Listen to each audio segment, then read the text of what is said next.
Il y a pas très longtemps j'ai commencé à revenir sur mon parcours scolaire et à voir où est-ce que j'en étais maintenant et à comparer, etc. J'ai toujours été une bonne élève, j'ai toujours été dans les meilleurs, j'ai toujours eu d'excellentes notes parce que je me faisais toujours ce challenge avec moi-même d'atteindre une très bonne note. Sauf qu'aujourd'hui je me rends compte que ma scolarité ne me définit absolument pas professionnellement parlant ni personnellement, et donc je voulais partager avec toi cette prise de conscience qui te paraît peut-être évidente mais qui finalement implique un certain travail, et donc je me suis dit qu'on allait faire ça ensemble. Intro.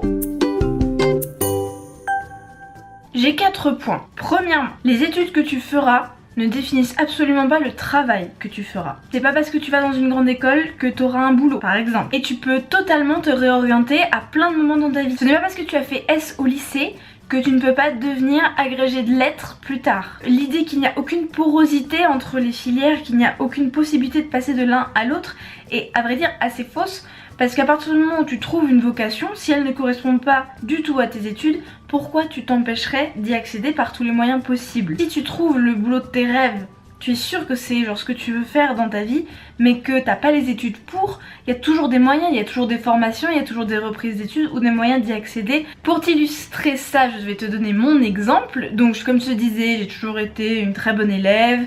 J'ai fait L, je suis allée ensuite en licence de sciences politiques, puis en master de sociologie. Tout ça dans des bonnes écoles, dans des trucs réputés. Je suis toujours allée chercher l'élite et le meilleur, etc. C'est pas ce que je trouve pas très chouette de ma part. Et en fait, c'est pas du tout mon objectif dans ma vie, c'était juste pour glorifier mon ego et me dire j'ai fait les meilleures écoles, j'ai fait les meilleurs trucs, voilà, je suis une étudiante accomplie, blablabla. Alors qu'en fait, ce que je veux faire de ma vie, c'est la médecine chinoise.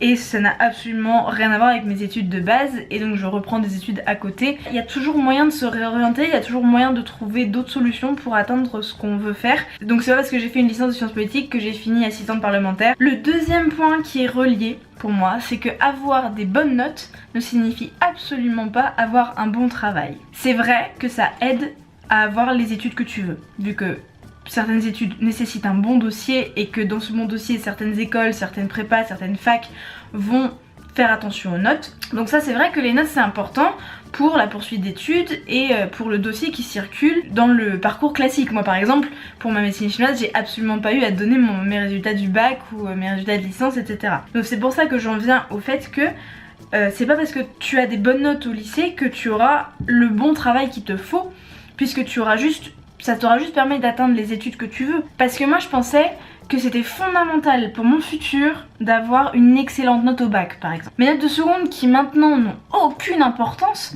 sur le moment je me disais ça va être fondamental pour mon futur. C'est fondamental pour mes études, mais c'est absolument pas fondamental pour ce qui se passe après en fait. Ce que je veux dire c'est que si t'as un ego comme le mien qui a besoin d'être glorifié par des notes, ok, tant pis, soumets-toi ou rebelle-toi, je sais pas.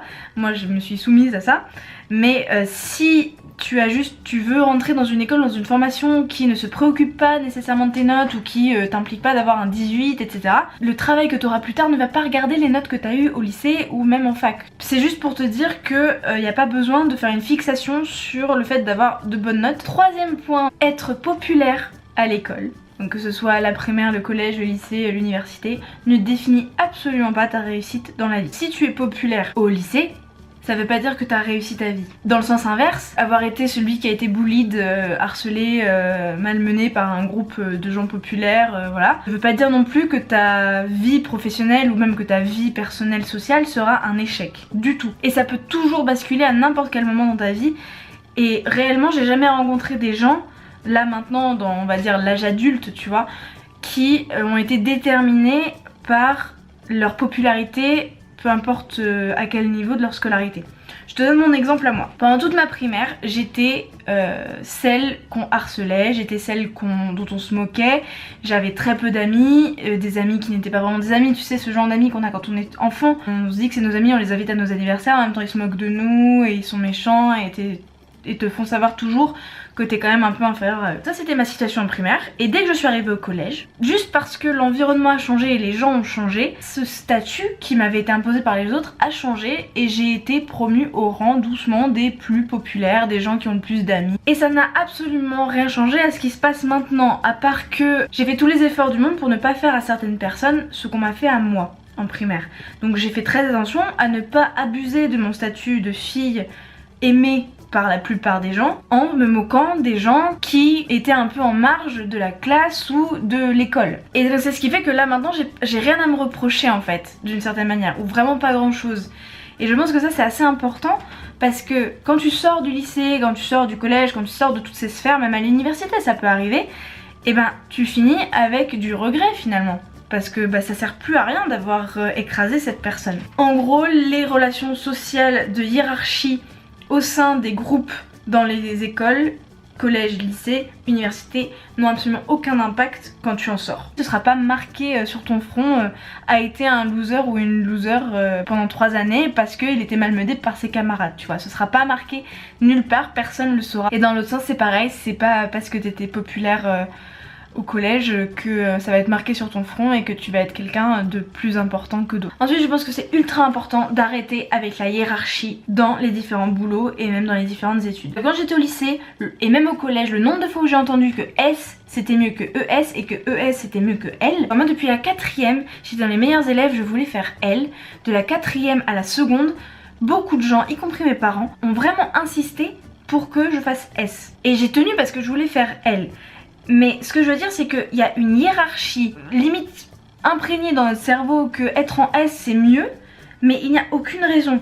Déjà en termes de salaire, juste en termes de salaire, c'est pas parce que t'es en S que tu gagneras plus d'argent quand t'auras un boulot qu'en L, puisque un agrégé de lettres gagne plus qu'un kiné par exemple. C'est juste un exemple comme ça, donc si on parle en termes de salaire, il n'y a même pas de hiérarchie entre les filières.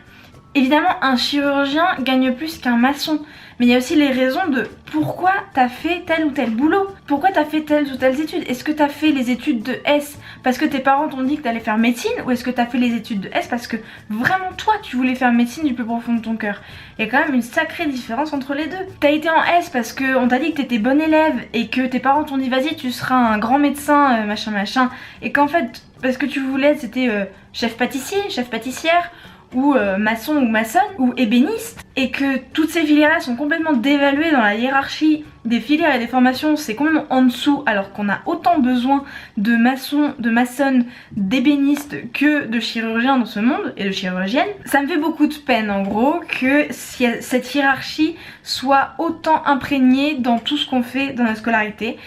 Et donc j'en viens à mon point le plus important qui est qu'il faut choisir ses études et son travail en termes de épanouissement personnel et de bonheur et de qu'est-ce qui te rendra le plus heureux. Est-ce que ce qui te rendra le plus heureux c'est gagner 10 000 par mois en étant banquier ou banquière, ou en étant dans la finance et dans la spéculation et en ruinant les vies de certaines personnes et en étant au profit d'un système ultra capitaliste qui ne va que faire du mal aux autres? Donc est-ce que tu préfères faire ça, ou est-ce que tu préfères gagner un salaire qui soit même du SMIC ou de 1500, 2000 euros en ayant l'impression de servir à quelque chose dans la société et de ne pas faire de mal à autrui? C'est plutôt sur cette échelle là que j'aimerais baser la hiérarchie, parce que du coup finalement il n'y a pas tellement de métiers qui sont les pires à part banquier et politicien.